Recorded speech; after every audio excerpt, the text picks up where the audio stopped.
this first chair. Originally, he said I needed that risk assessment. I mean, that was his recommendation. After he talks to my dad, what's he got to say next? Oh, never mind, Harry don't need it. Well, what happened then? I mean, can you believe it? What happened? A second ago, I'm going to have security. I'm going to have an assessment, which is what I've been saying all the bloody day long. But then, what happened? I don't need it anymore. What happened? Since you walked into that door, you walk out, what happened? You know, I got a guardian angel dancing on my shoulder. You know, can you see legions protecting me? I mean, what are you talking about?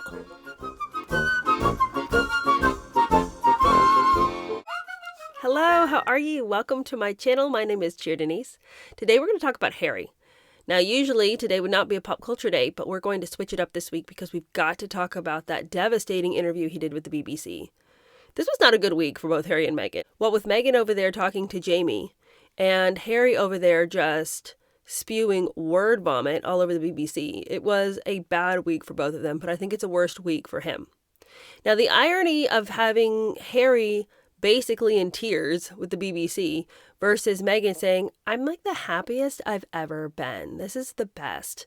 We're so happy it's a honeymoon period. And then we pan over to him and I'm gutted. I'm absolutely gutted. I had no idea this was going to happen. I mean, it was a surprise and it wasn't a surprise. It's just, well, it's really horrible finding out your family is trying to basically get you murdered. And that was the revelation of this entire thing. My family's trying to kill me. It was quite a dichotomy between the two of them. But this interview just should never have taken place. Y'all know that was supposed to be a 10-minute interview, and he talked for 30, so they just let him keep talking.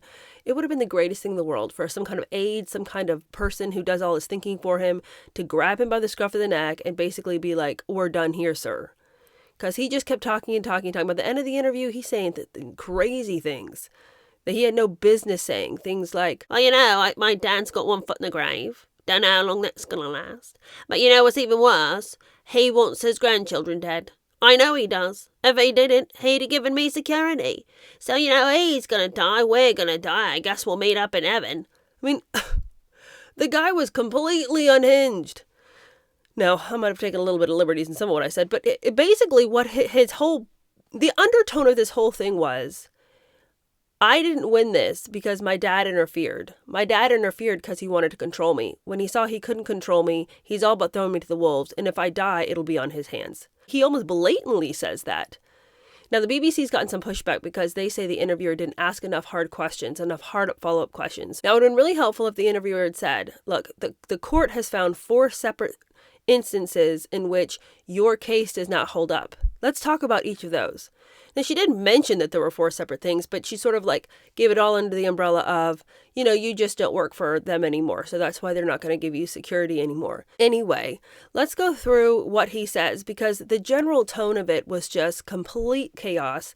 He really only had a couple of talking points and he just repeated them over and over. And she'd ask a question and he would just ramble.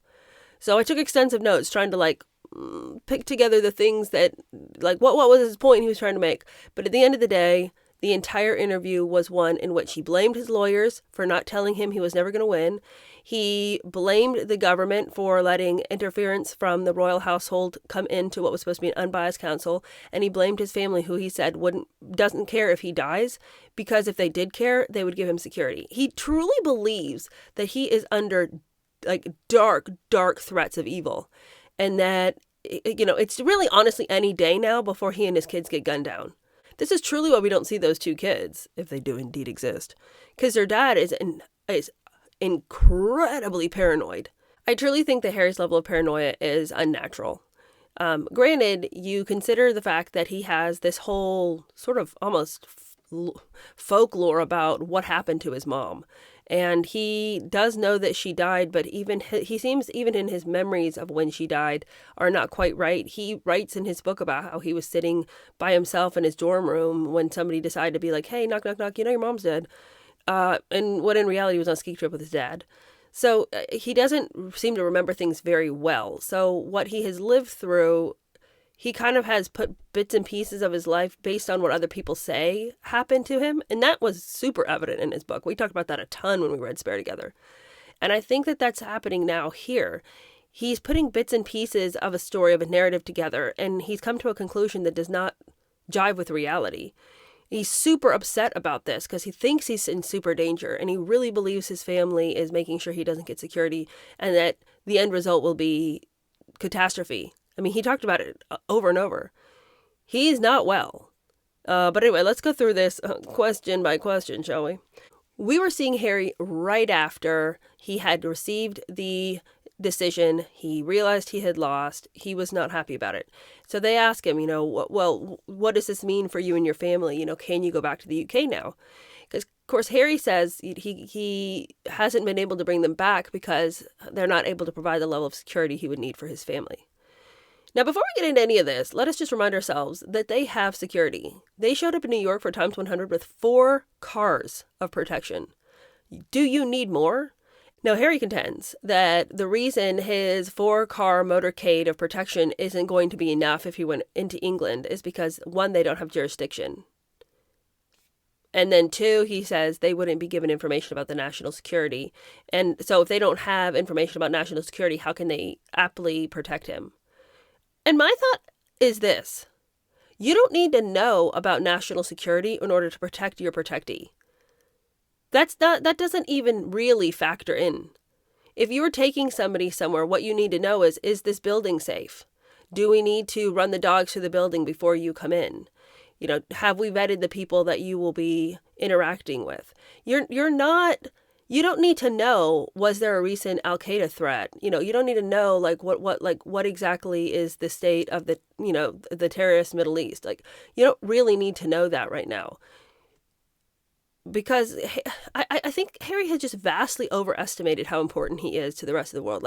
It would honestly do nobody any good to go after Harry. It's his brother who should be worried. It's, Princess Catherine who should be worried. It's their kids who ought to be worried. But not Harry. Nobody cares about Harry. Nobody would ever be like, let's go after Harry and really do damage to the royal family. So I fail to understand throughout this entire interview as he barks on and on about I'm so unsafe. What has happened in your life since you left that would make you feel that way? Are there people camped outside your door? Are you finding intruders on your lawn? Has somebody on your security team been we're finding stalkers all around? Have your kids been harassed on their way to school? Is Meghan, being hunted down when she goes to do interviews and things for her many products and shows? I mean, what has happened that you are under the illusion that your life is at great danger at all times? But anyway, that's just kind of, he's not making sense. So they're like, how do you feel about this? And he's like, well, it's too soon to say. I'm gutted. It's what I am. The thing is, I just never thought there would come a day when I wouldn't be able to share my homeland with my children. I can't bring them back now. I can't bring him back. You know why? Because this government is biased against me. I thought there was a chance, and I think one of the reasons I'm so gutted is my shitty lawyers never mentioned I couldn't win.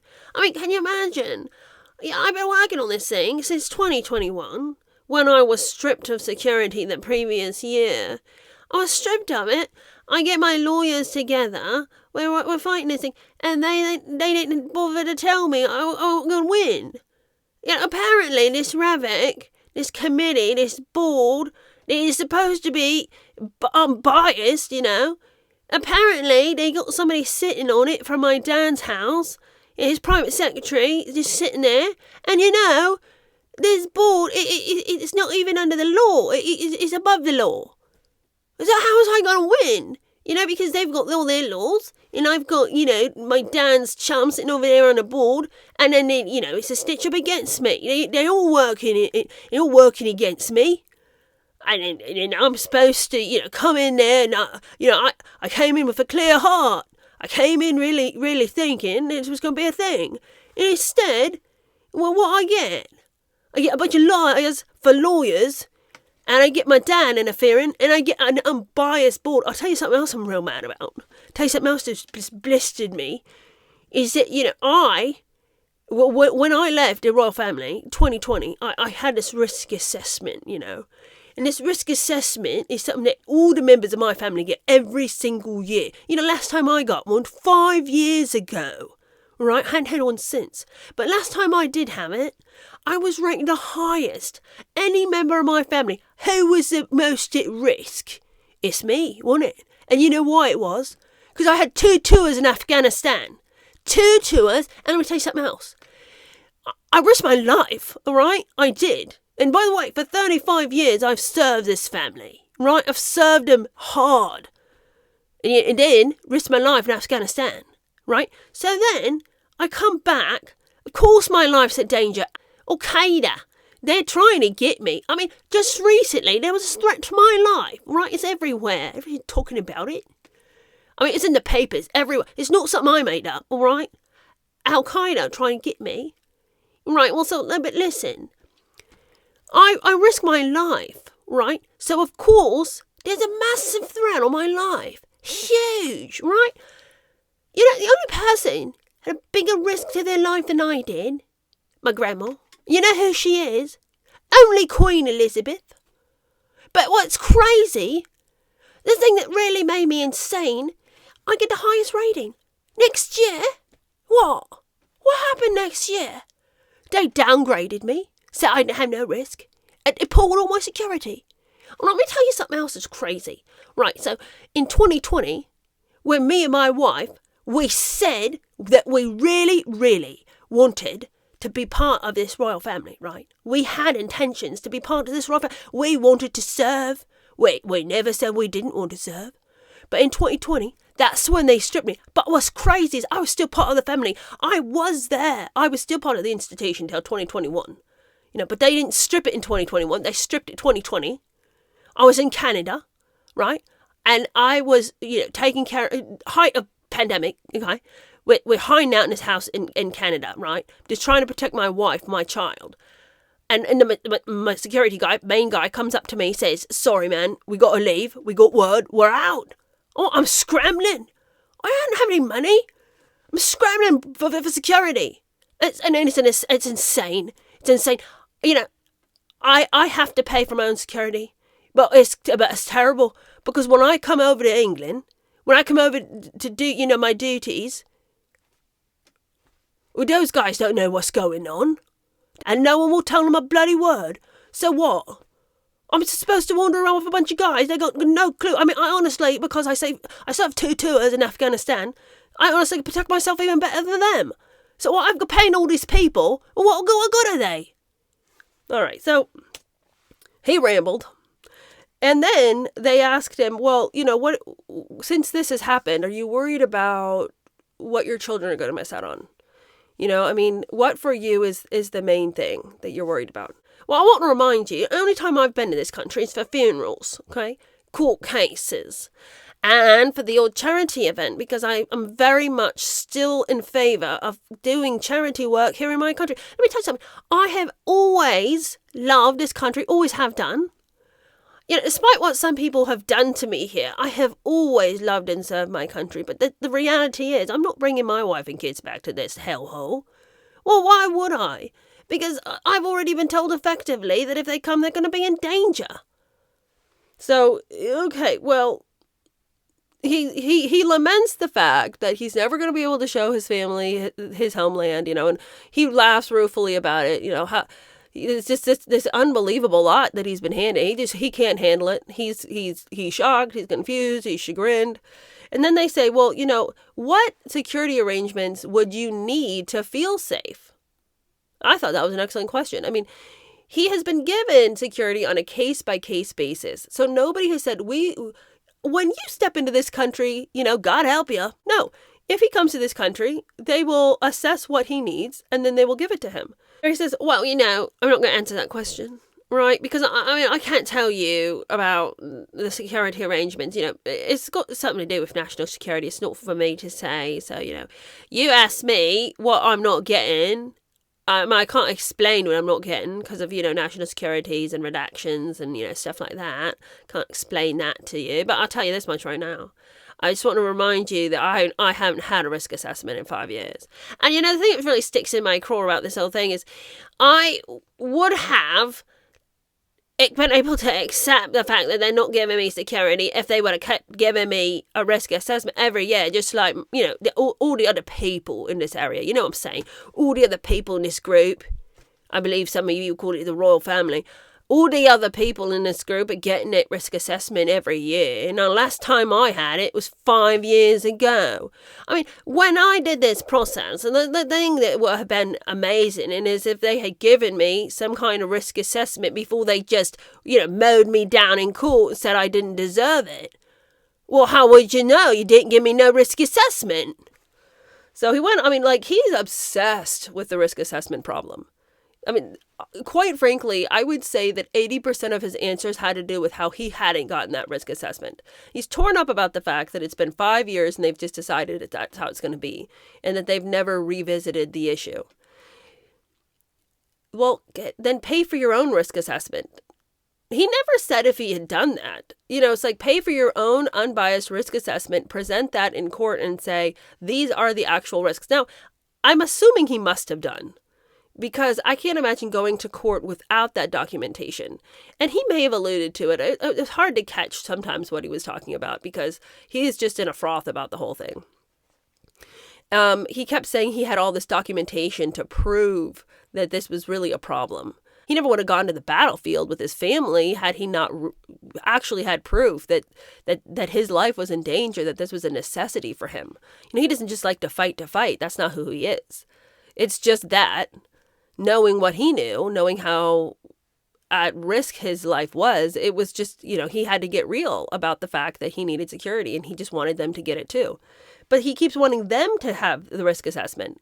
And I just don't get it. Get your own, man. I mean, there's only any number of companies that will give you one. Anyway, then he says, he continues to talk about how his dad's private secretary sat on RAVIC, which, was the body that decides about this security, and who gets it and who doesn't get it. And he says he's very upset because it all came to light that his father's private secretary was on the board.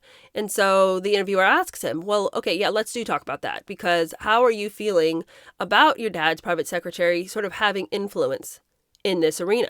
And since your father has his private secretary on the board, have you ever asked your dad to intervene for you? And Harry says, well, no, never asked him to intervene. And I'm going to tell you why. Because it ain't none of his business, right? It ain't no reason why that private secretary is sitting on the board with him. It's no reason. Do you know why? Because this board is supposed to be a group of experts.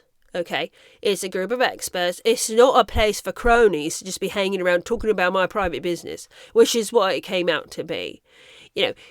When they were doing this assessment about whether I ought to get this security, it was under a different government, when it started out. And the first guy in the first chair, first thing he did, popped on over to the palace, took my dad. Popped on over and asked him, well, can we, what do you think about taking away Harry's security? And of course, my dad's like, absolutely, do it, like that. But what's really crazy is, this is a chair, I can talk about it now because he's not sitting in that same position anymore. This first chair, originally he said I needed that risk assessment. I mean, that was his recommendation. After he talks to my dad, what's he got to say next? Oh, never mind, Harry don't need it. Well, what happened then? I mean, can you believe it? What happened? A second ago, I'm going to have security. I'm going to have an assessment, which is what I've been saying all the bloody day long. But then, what happened? I don't need it anymore. What happened? Since you walked into that door, you walk out, what happened? I got a guardian angel dancing on my shoulder. Can you see legions protecting me? I mean, what are you talking about? All I want is my dad to butt out of this. I never asked him to intervene, but I definitely said, get your damn face out of here. Because, let the experts work. Right?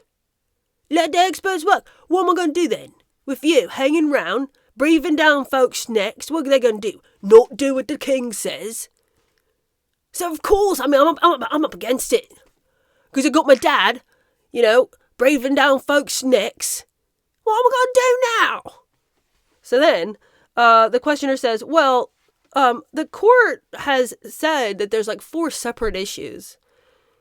And that's why they ruled against it. But basically, the umbrella of all of those decisions is that you don't work for the institution anymore. So what is your problem with that assessment? Do you not agree that since you no longer work for this institution that you don't receive the perks of working for that institution? Oh, that really ruffles his feathers. What are you talking about? Okay, let me, my status, whatever. My status and the family is this, that I'm one of them. Right? Can't change me. Can't change a leopard spots, can you? Well, you can't make me not a member of the royal family. I mean, I don't even know what kind of question you're asking me. I'm supposed to just what? Not be Prince Harry? Not be the brother of the king-to-be, Crown Prince? Not be my father's son? Not be grandson to the greatest queen on earth? Oh, what are you talking about? I'm a member of the family. And if I am a member of the family, which we all agree on, what do you take my security away for? I wash my hands of that accusation. I don't know how to prove to you I ought to, and I deserve, and that I'm in grave danger. If you don't see that, I mean, you wait. Does the BBC know you're this stupid? So then the interviewer says, well, why should the taxpayer pay for your security when you have your own? And the court has ruled that you could get police protection on a case-by-case basis. This question blows his mind. He is immediately, I mean, he's been annoyed, but now he's real annoyed. And he says, you know what? Why don't you just ask that question again? Right? Because that is a 3-part question. I couldn't possibly even begin to answer it the way you asked it. So why don't you slow your roll? Why don't you ask that again in a way a person, a human being, could actually answer it? What are you even talking about? So she asks the question again. Honestly, not really any different than she originally asked it, but I guess he felt able. He comes with a 3-part answer. He says, well, first off, my grandma said I needed the protection, and, she's dead now, but she did say it when she was still with us, so, well, I mean, again, what's changed, right? But the other thing is, my security detail don't have no jurisdiction. Well, when I get to the UK, what are they going to do? I mean, I've already said it. They don't have no idea what's going on in the UK. They got no jurisdiction, can't carry no guns. And they don't know what terrorist threat is to my life because, stupid people in the government won't share nothing with them. So what? What am I going to do with that? Then he said that, the other thing that everyone keeps getting wrong is it's actually super cheap to provide him protection. So, why is everyone, freaking out? Those tabloids say it's going to cost $20 million for me, my wife, my couple of kids. Oh, that's a lie. It's like $1 million. 20 million, nothing. And that's the problem. You got all these people writing in the Prime Minister saying, I'm not paying for his bloody protection. I'm not going to fund that. And they're quoting it. Ridiculous. Crazy things. From where they got it from? Tabloids. Newspapers. It's phony numbers is what it is. Well, it don't even cost that. It's cheap. $1 million. So what's the problem? Now, by the way, Harry, couldn't you just pay for that? And I guess there's an argument, too, of, what if you ask the government, can we pay? I'm not going to ask the taxpayer to fund this, but could I pay the government for that protection? And, of course, that gets into dicey waters. Probably not, but you could at least offer. You could at least say, is there some kind of deal? Because I would really feel better if we had this. And then he addresses the whole case-by-case thing, because that was the court ruling. On a case-by-case basis, we'll give you protection. But Harry says that's just not going to be enough. There's been this sort of, misnomers, as case by case, acting like if I showed up, I'd be getting, prime, top-notch security in this case-by-case basis. But see, this is a problem, okay? Listen, I'm going to break it down for you. You're trying to move on, but I'd really like to finish my point. That case-by-case only means I'm going to get protection if I'm invited. My family hates me. So what are they going to invite me for? If I want to come see my friends, hang out, can't do it. Because I'm not going to get protection unless I'm invited, and my family is a bunch of rotters. They're not inviting me. But then the other thing is, this protection I'm going to get. You know what it is? It's basically a guy on a phone. So, like, I'm in the throes of getting attacked, right? Somebody just throw acid in my eyes. What am I going to do? Pick up a phone, call someone, say, hey, some bloke just threw acid in my eyes. My kids is bleeding out. Well, what's that going to do? You know what I'm saying? It's just ridiculous. It's insane is what it is. You tell everyone we're going to provide security, and then basically what it is some guy on the end of a phone. I can't go into all of it because, I can't expose kind of the way they do security, but in essence, that's what it is. So you can take that to the bank. That is true. That it would just be a guy on the end of a phone because that's what's been told me. So I just go ahead and pass that along to you. But, will you take that? You're in a dangerous situation. And you're fearing for your life, and you're told, well, here's a phone number. If it gets dicey, call this guy. What? Then the interviewer says, okay, well, you stated in the past that you feel like you're being punished. Would you like to expound on that? Who do you think is punishing you? And Harry says, well, I don't think that anymore, right? Part of it is I don't think it because I know it, right? I know I was being punished.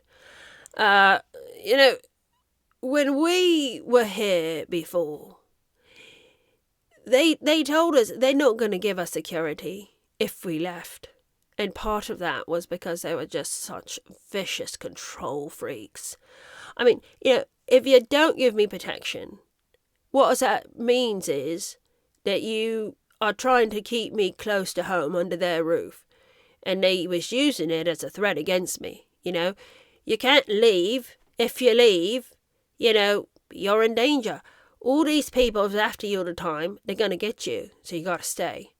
So I wouldn't really say that it was, punishment. Like I used to say it was punishment. I don't know if it's punishment so much anymore as it was just massive manipulation by a bunch of control freaks. So that's kind of the problem at this point. Then the interviewer says, well, your father is ill with cancer. What are your plans for visiting him and continuing a relationship with him? What about his grandkids? Are you wanting to make sure they still have a relationship with him? And then Harry goes off onto something that is just truly wild because just to talk about the monarch in this way is completely disrespectful. If this was your own dad and somebody that you don't even know really is asking a question and you're basically like, well, we don't know how long he's got to live, But Harry just goes off on this tangent, and he says, well, there's nobody more than me that understands the fragility of life, right? My mum was taken out of my arms when I was nothing but a little lad, just snatched right from me. So I get the fragility of life. And the thing with my dad is, who knows how long he's got to live? He's got one foot in the grave, honestly. Have you seen him? So it's a hard thing for me because I want my children to have a relationship with him. But, you also have to ask yourself, how much does he want a relationship with that? It feels sort of like he's trying to get him killed because he's not providing any protection when he could have done. There's a part of me that just feels like this whole thing was just this government stitch-up where they was working against me the whole time. But I'm supposed to, come back and be like, hey, Dad, you want to see the grandkids? It just feels like he didn't want it. If he wanted it, he would have stepped in and, reconciled. At the end of the day, this is a family dispute. We've got the government all up in it, and he's got his guy on the board making all kinds of shotty calls. Now, board's above the law, so it doesn't matter what the law says.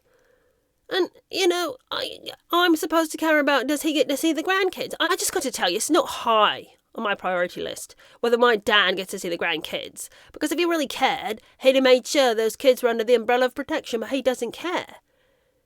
He just wants to butt in places he don't need to butt in. He's got 1,000 things to do, but he's worried about my not getting access to security. Why don't you go figure out what's going on in Canada? Why don't you figure out what's going on in Australia, New Zealand, something, You don't need to worry about me. Just let the experts do their business. What about that? Well, then they say, well, do you want this to go to the Supreme Court, though? You didn't get what you wanted. Are you hoping to just keep fighting and just kind of like figure it out? Because according to you, you've got a real case here. You want it to go to the Supreme Court? No, I don't.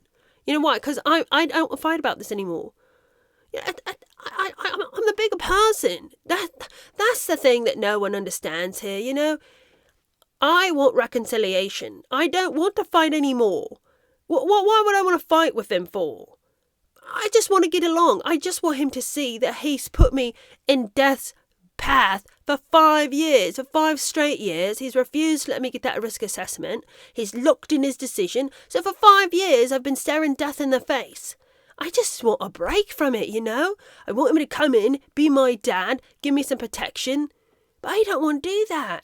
But now I don't want to fight anymore. I want reconciliation. I can't speak for them, because they're all a bunch of raving lunatics. All of them just foaming at the mouth with rage and indignation against me because I happened to write a book one time. Unbelievable, these people. What they won't forgive me for. But, you know, I honestly, I got nothing but forgiveness in my heart, even though I've had so much done against me my entire life. I could just burn your ears off with the stories that I've had done to me by this lot. No, but, you know, forget that. Let's just focus on since 2016 how this group of people have sinned against me like you wouldn't believe. But we won't go there. I just want to say I forgive most of it. I do forgive. I'm ready to move on. I am. I just can't speak for them. And quite frankly, judging by their actions in this whole thing, I don't think they're ready to move on. Harry has this idea in his head, and he repeats it over and over, that his life has been devalued according to his family. That back when he was serving them, they would pay him some mind. They would give him protection.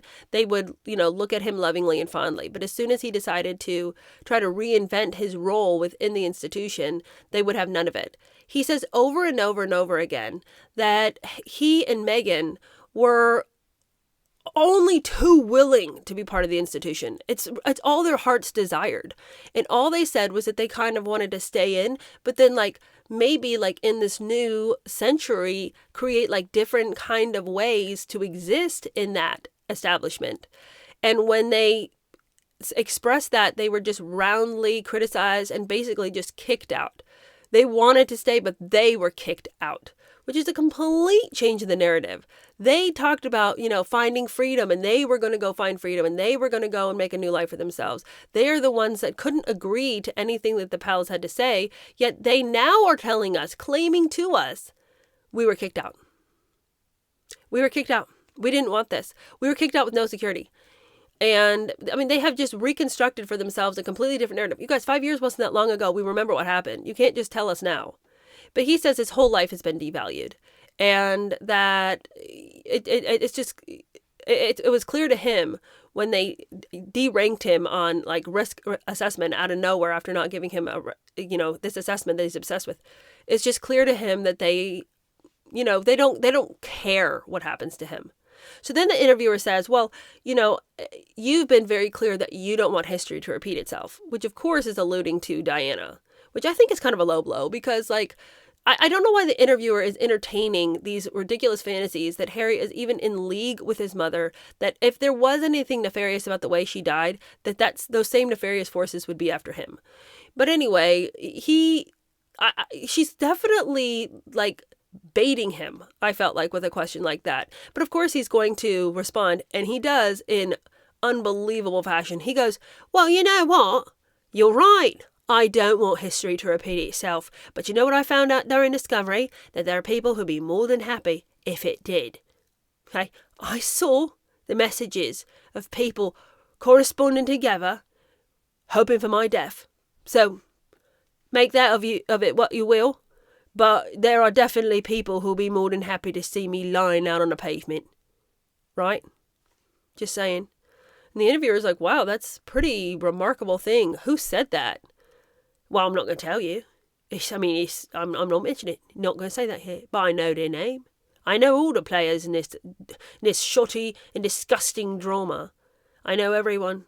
And, I mean, it's just astounding what I found out about them. You know, I've said it before, but I'll say it again. One of the worst things about this whole thing isn't the fact that I lost. You know, that is too bad. But the worst thing is finding out my family was behind it. You know, I just knowing for sure that my family was behind the fact that I can't get ahead and I can't protect my wife and I can't protect my kids. And just knowing they got a boot on my neck. I mean, I suspected it, but I know now. Well, but then she says, Well, okay, but you reject the assertion that it's because you aren't a working royal that they've downgraded. Now, this is the second time this interviewer said this, trying to get Harry to consider the fact that he no longer is doing the same thing he did before. So why should they do the same things for him? And then he goes back, well, yeah, I've bloody already covered this, all right? I have to have protection because I am a member of the royal family. But my role, what I'm doing, is irrelevant. Didn't I already say that to you? It's not relevant. I am who I am. I can't change the fact that I'm Harry, Prince Harry. So by dint of that, I'm always going to have a gun at the back of my head. Do you not understand that? What's so hard for you? Do you know who I am? Do you know I come from a major royal family? Why you keep asking me? You know, working for an institution got nothing to do with it. I was born into this. I didn't have no choice. But the people who do have a choice to work for the government, they get protection afterwards. So why don't I? It's because they don't like me. It's because they're all got weapons formed against me. It's never been more clear to me. You're so dim. Why can't you get it? So then the interviewer says, well, okay, since they didn't give you security, are you feeling let down by your country?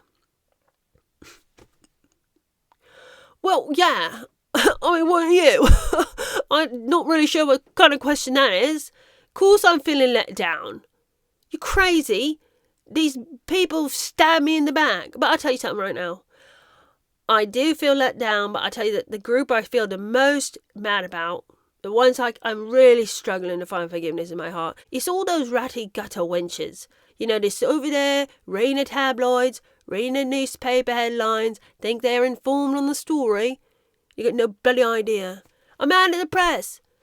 They've always been in my life. They've always been just, ringing me out with their stories, stressing me out, lying, telling false stories, and then all these stupid idiots out there over there believing it. I'm having trouble forgiving that, but I tell you, I'm not having trouble forgiving. I'm not having trouble forgiving my family. You know what? Because my family, they've done me wrong for so long. I mean, the stories I could tell about the way these people have worked against me my whole life. But since 2016, there's been a whole lot I couldn't have forgiven. There's been a whole lot I couldn't forgive. But I'm letting go of that now. I am. I just want peace. It's all I want. I don't know why I can't understand that. I don't know why no one can understand that. All I want is peace and reconciliation. That's my word for this year, New Year's Day, I picked out a word. It was reconciliation. I don't know why. No one will believe me. And then she says, well, it seems to me that what you're saying is that if you guys could just get this security issue figured out, you wouldn't have any issues with your family. Like, you're willing to let things go. So what you just want is the security to be resolved. Well, yeah. If my dad would just butt out and let Revok do their thing, well, we wouldn't even have a problem here. I mean, really, ultimately, the real issue is Revok shouldn't even have had to get involved. It's just my dad against me. And he's just using the government, as a cudgel on my head, on the head of my wife, on the head of my 2 kids. It's just my dad, wielding the government like this. Really, honestly, the people should be worried about the fact that king's getting so involved in stuff ought to be unbiased. They honestly should have a few questions about what he's up to. But anyway, that's a different topic, a different interview. But I'll tell you this right now. I am willing to forgive. I just want this family dispute settled. That's all I want. I just want reconciliation. Okay? Reconciliation. So then she says, well, what's your feeling about, moving forward? How are you going to cope with this? Well, right now I'm just devastated. I mean, this is a brutal blow, but, I've said it before and I'm going to say it again. It's kind of the last thing I want to leave with you. I'm not devastated that I lost. I'm sad about it. It's a little bit disappointing, surprising, but then also not surprising considering who I'm dealing with. But, what I'm really devastated about is who's behind all this. And that was devastating because, I suspected my dad was pulling strings. I was suspecting it. I was up against it. I was suspecting it. But now I know it. So that's been really hard. And, gutted. I don't know how I'm going to face Meghan after this because, I wanted to be a knight in shining armour. The only thing I live for is to be there for Megan and the children, and now I mean, I can't do it. I failed. Yeah, I'm always failing. She's got a Netflix show, and she's got this jam and stuff she's been cooking, and she's got this podcast about female founders, and I'm busting my ass up and down the UK looking for help. I come home, I can't give it. I'm feeling low. So, anyway, thanks for letting me talk, get that off my chest. Help me a little bit, I guess. I got a meeting with my therapist after this, so hopefully they can just sort of help me. We got some breathing exercises we're doing, and, sometimes that helps a little bit. I don't know if it's going to help this time. Pretty upset, but maybe. Thanks anyway. So that was the interview with Harry. I feel like he was so exceedingly delusional. He was super upset the whole time. He was talking out of his head. He was obsessed by not having security. He was obsessed by feeling like his family was secretly out to get him. And I heard one person say this, and I think it's so true. If you think that your family has constructed this grand conspiracy against you and has been working against you, and that it's this big stitch up, as he says, against him, why then would you want this faulty, fraudulent, corrupt government to be the one providing you with security? If you say that you have documentation of people wishing you ill, hoping that because of your lack of security, you will die. I mean, he literally said that. Then why are you wanting that government to provide you with help? Why would you ever trust anybody they gave you if there's people over there that are just, so excited to think of your death? He says, and, I know there's probably somebody who's out there sorry for me this didn't work out. But I tell you, there's some people out there who are really pretty happy about it. People who wish me harm. Who's out there wishing you harm, Harry? Who's out there just, their heart is warmed at the thought of you being gunned down by Al Qaeda? It's so wild to me. But anyway, he's going to have to decide he's not the smartest person in the room, or else he'll never have a chance to actually hear some of the arguments against what he's so sure is true. You could come at him with all the truth, all the wisdom, all the insight, all the proof that he's wrong, but he loves to be a victim. I've just never heard anybody just blame everyone so much. It was his lawyers who didn't tell him right. It was his dad who interfered. It was a system that's against him. It was all the press that's against him. But never once does he ever take accountability for the fact that he tore his family up by writing a book that was full of lies.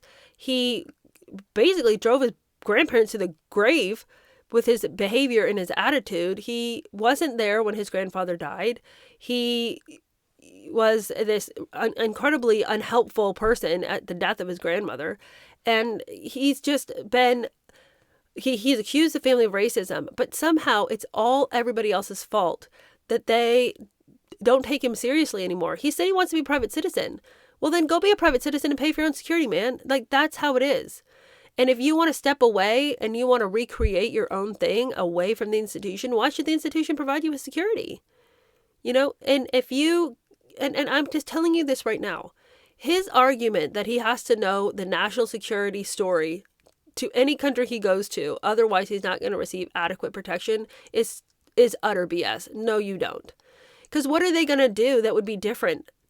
If they're just, if your guys are good, you're paying your people, if they're good guys and they're really looking after you, there is not one thing that they could do differently if they did know there's a threat. Just always act like there's a massive threat against you and you'll be fine. Like, what are you talking about, Harry? You're crazy. You're crazy if you think that the guys that are protecting you have to know all about the national security. They basically have to be sitting in on these meetings in order to adequately protect you. That is so crazy. And if there was like an actual threat, like, they had like some massive threat against the royal family, you're trying to tell me that you'd show up in this country and nobody would be like, hey, Harry, you need to be aware of. Okay, they would tell you. It's just that you don't need to have access to all these intricacies. These laymen, these people that they've hired, I don't care what credentials they had, even if they worked for the government at some point. These are lay people that you have brought on And they don't have any business knowing about the national security of another country. But again, they don't need to. So his opinion, his assessment that, he can't use his own private security in order to be safe is ridiculous. Why are you working with these people then? If they're so shoddy at their job that they couldn't protect you adequately in another country like they do here, like, why do you even have them here then? Are they sitting in meetings with President Trump finding out about the national security of this country? So how are you staying safe here? It's the same exact thing. It's just utter BS. Anyway, I hope you guys enjoyed that. And I'll see you guys tomorrow for our regular Martha Stewart reading for the next 3 days. All right, talk to you later. Bye.